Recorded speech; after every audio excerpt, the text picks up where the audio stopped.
नमस्कार सकाळ बड़ खबर सकाळ लाटेस्ट अपडेट संबलपुर शांति भवनर 15 वर्षीया नाबालिका आंचल मिश्र एक ड्रेन भितर डेड बॉडी पाइबा परे संपूर्ण भाव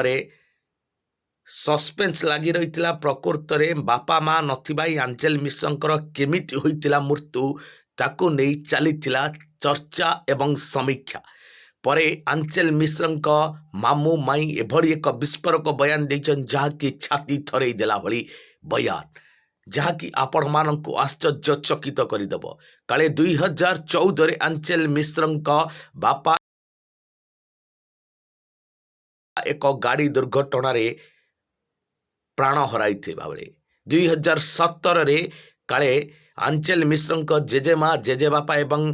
पीसी नानी ही माँ को हत्या करी आत्महत्यार रूप देते यही हत्या को संपूर्ण भाव में आंचल मिश्र बा साई प्रभा मिश्र ही देखी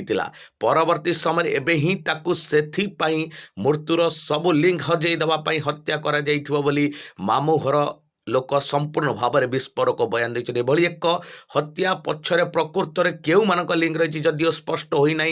एपर्यंत इन्वेस्टिगेशन चली इन्वेस्टिगेशन पर ही जना पड़ प्रकृत में दोषी किए किंतु एभली एक घटना संबलपुर को दोहलई चर्चार विषय साउंटी जा सकाळ लाटेस्ट अपडेट।